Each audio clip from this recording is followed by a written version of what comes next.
কি বলো কি কেমন রে? এটা স্টিলের পুরোটা? পুরো স্টিলের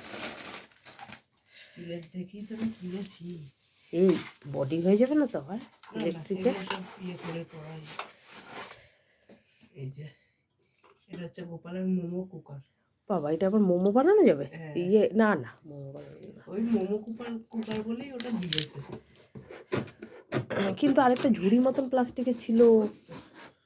মা, ওখানে তো আলাদা ঝুড়ি মতন ইয়ে সাজিয়ে ছিল রে। না না, ওটা আমি ফেসবুকে দেখেছো কিছু।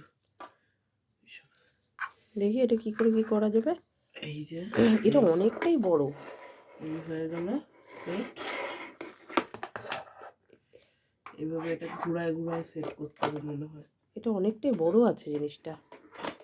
এটা 1-2 লিটার না কত লিটারের জন্য নিয়েছে। দেখো জিনিসটা বেশ সুন্দর, ভারীও আছে, কিন্তু আমি যেটা দেখেছি না সেটা অন্যরকম ছিল রে বাবু। এটা অন্যরকম, ওদেরটা বডিটা পুরো ইয়ের মতন ছিল, টিফিন বক্সের মতন। আর এটা যে স্টিল, ওদেরটা স্টিল তো, এটা ফেটে যাওয়ার ভয় আছে। হ্যাঁ, আমি কিনেছি না, কিচ্ছু ভয় নেই। ওটা বেশ নন স্টিকের মতো ছিল, এটা পুড়ে যাবে। পুড়বে? এই বাটিটা রান্না করতে গিয়ে পুড়ে যাবে না। ওটা কি সুন্দর নন স্টিকের মতো ভাজা ভুজি সব করা যাবে, ইয়ে করা যাবে। যাবে বলে দিয়েছে। দেখি ঢাকনাটা চাপা। এই কাচের দেখো, ঢাকনাটাও ভারী। বাবারে, বেশ ওয়েট।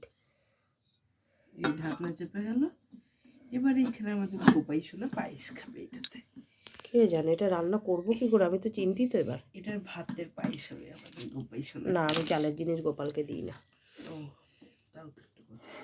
আবার এইখানে এটা বানানো কমানো যাবে। দেখি জল দাও তো। না, এখন আর কিছু টেস্ট করতে হবে না, কালকে করবো। না এখন আমার এখন চেপেছে জোর, তাই আমি এখন করবোই। এখন করতে হবে না, কালকে রাখ।